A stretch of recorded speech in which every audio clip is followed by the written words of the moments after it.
Today on the Topping Show, Toyota patents a stick shift for EVs and gets an $850 million loan for EV battery technology research. Meta lowering the age requirements for VR users. DraftKings makes an offer for point bets. Megan Fox forces her boys to wear dresses. Garth Brooks gives an apology. Call of Duty bans Nick Merck again. LA Dodgers are now being protested by religious folks because of the drag queen performance. Bud Light locks YouTube comments. Fox punishes a worker who put up a banner calling Joe Biden a wannabe dictator. Elon Musk and DeSantis slammed the White House for saying that their kids are in fact theirs and not yours. And Spotify to drop Meghan and Harry. All that and much, much more on The Topping Show.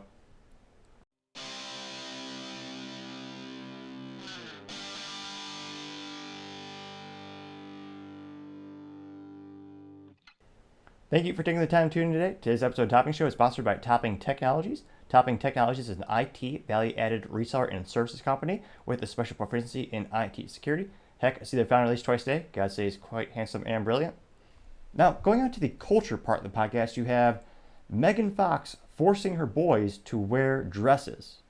Now, this is reason 9,875,365 not to worship celebrities because, again, it's just someone acting, and more often than not, they got a couple screws loose in their head. As actually, that even nowadays, that's probably politically a pejorative thing to say. But that's what my grandpa used to say. They got a couple of loose screws in their head.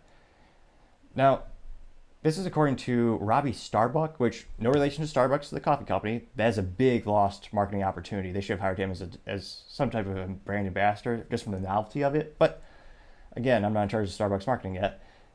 Now, the man witnessed two of her boys having a full breakdown, saying that they were forced by their mom to wear girl clothing as their nanny attempted to console them. And another picture of her boys having, I don't know how you say it, girl length hair, like beyond your shoulders, female length hair, and wearing short shorts, which aren't appropriate on anyone under 18. I find that completely abhorrent when I go to the supermarket and I see these parents with their kids dressed up in the most inappropriate fashion. And I always try to give the parents a stink eye, like, what's wrong with you? But I think they probably just think I have something in my eye, like an infection or something. But I always see that and I think, I always want to say something, but those parents probably wouldn't be receptive to my critique. Be like, why is your child wearing adult clothing? Why would you think that's appropriate in any way? But I digress. Now, he went on to Twitter to critique her, this man's Robbie Starbuck, and she actually admitted that she was doing it, and more bizarrely than even before, she actually threatens to put a spell on him. Now, I suspected she's a witch. The producer of Transformers actually critiqued her for being incredibly difficult to work with. But it appears she thinks she's a literal witch. Now, she said, quote, in reference to man, having been burned at the stake by insecure, impotent little men like you many times, and yet I'm still here, you effed with the wrong witch. And earlier she also used the term irregardless, which further my point that she is lower on the evolutionary standing, because that's not a word. Regardless is a word.